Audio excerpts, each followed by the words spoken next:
Trump Game here. Welcome to another episode coming at you from ChooseYourRelationships.com.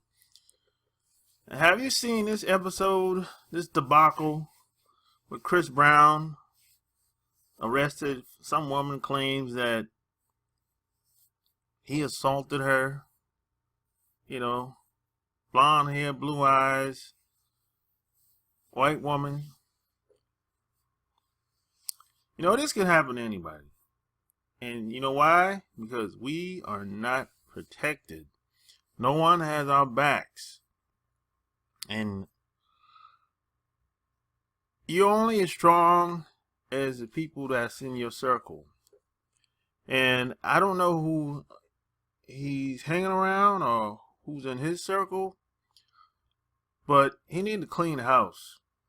He need to get around some thorough dudes, some thorough people that has his back, and it's just, and when things happen in this country, if you're a black person, especially if you're a black male, majority of people, if you pay attention, are going to assume that you're guilty by default. They won't even question it. They'll be like, oh, who is it? Oh, who is it? Oh, it's him? Oh, he done it. He guilty. And in the state of California, the laws are so backwards. You really don't. The person that's coming into your house, in a sense, is more protected than the person that lives there. If Chris Brown was living in North Carolina, there would not be a charge. Because if in North Carolina, if you come into my house, even in South Carolina, if you come to my house, I can do whatever I want in my house. I can have a gun in my house. I can pull out my gun in my house. See, the laws in California are kind of backwards. They're giving the people that's coming in your house more protection than the people that's living there, in a sense. Plus, and when it comes to white women, blonde hair and blue eyes, they don't really need any proof when it comes to white women. White women have a track record in this country. They can just get on the phone and say any wild cockamamie story, and everyone jumps on the bandwagon. White women got the best PR in the world. If a white woman gets missing, blonde hair, blue eyes, they go on alert, and they send out put up reward money, $25,000. Have you seen this white woman in this certain area of the woods or part of the world? They don't do that they don't do that to other women. So white women have an advantage. They have that privilege. So I think Rich Brown just need a new circle of friends, new circle of people that has his back. And you're only as strong as the people you have around you. So we can't fight back in this country because we're not in a position to at the moment. Now, hopefully things will change in the future. But as you can see, it doesn't matter how much money you have. You're still going to be discriminated upon and being taken advantage of. And the bully's not going to stop until you can defend yourself. I mean, look at Dr. Dre. A couple of weeks ago, cops came to his house because they got a phone call from some guy saying some cockamamie story, making up something. Cops came out there, told him to come outside. They put the handcuffs on him. So think about this for a second. They gave the white guy the benefit of the doubt, even though Dr. Dre lives there. Think about that.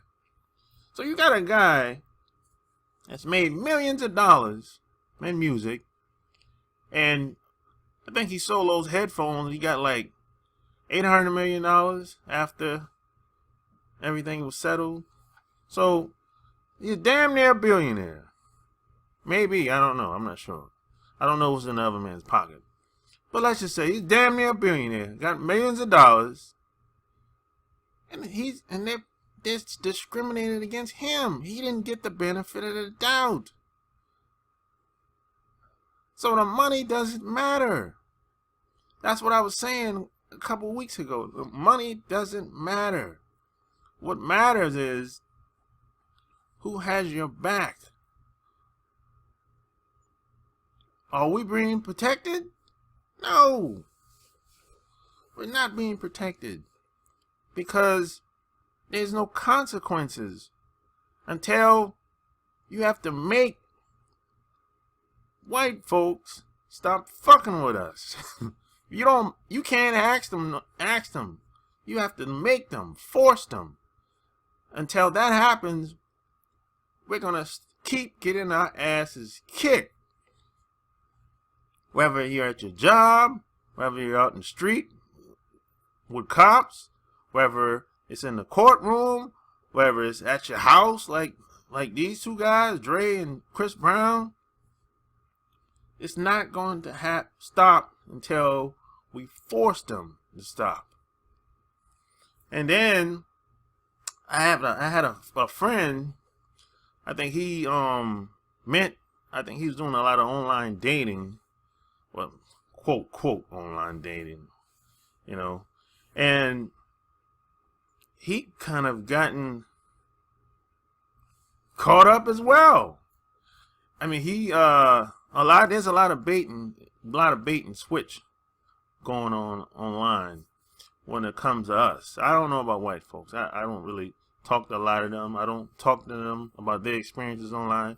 But I know my friend, he had I think he was chatting with somebody online for a couple of weeks. And I think she stayed like maybe 45 minutes away from where he lives, right? And first the plan was to meet up and from there, see if they vibe or not or whatever. So the weekend comes, which was Saturday, which was the day they supposed to meet up. And he calls her and she starts talking about sex and how we can just get a room down the street from my house because my family's going to be over there and everything. So they went from meeting up straight to sex. So, of course, he took the bait like most guys do because we love sex. There's nothing wrong with that. That's a natural thing, right? However, sometimes sex can be used as a weapon. So what happens is he went over there, picked her up. They got a hotel down the street. So, I guess they were smoking, drinking, doing whatever they like to do. And there was a knock on the door. He opened the door. Her peoples came in there and took him for everything that he had. All his money, his cards, whatever. And you know what? This thing, there's a lot of that going on, but you won't ever hear about it because no one really talks about it because it's embarrassing. It's embarrassing to know that you've been played like a fool. So if you're going to do online dating, you have to be careful. Like I said before, you have to have skills online. And if you're not a good communicator, if you can't read through the BS, you're probably going to get taken advantage of. And when it comes to online dating is, to me, this is my opinion, to me it's kind of dead when it comes for us. Really. I mean, now I can see if you're online trying to conduct some type of business, hey, that's cool in the game. That's cool in the game. You're not wrong with that. But if you're online trying to meet women for personal needs or whatever, that shit is about dead, man. You know, I mean, there's always exceptions to the rule, but what I would say that if you're gonna do it, be careful. There's a lot of thirsty women online, and when it comes to a lot of white women, especially, what you have to understand, a lot of white people have to live the way black people been living since I was growing up, and they don't know how to handle that shit. So a lot of white women are out here desperate. So when people are desperate, when people are in need, when they don't have what they need, they become very scandalous. So I said once the Cosby case came around and ended, I told people, I said, you're going to have a lot of more cases of white women targeting black males because it's believable. I mean, most people won't question it because most people are so brainwashed and they buy into the stereotypes. So you're going to have a lot more cases with white women trying to come up. So, you know, it's a hustle. It's an easy hustle. That's how it is. You know, so you got to be on your game. Make sure your circle's tight because you're only as strong as the people you have around you. So, that's all I got. So, if you like what you heard, subscribe to my channel. Check out my blog, chooseyourrelationships.com. Until next time, Sharp Game is out. Peace.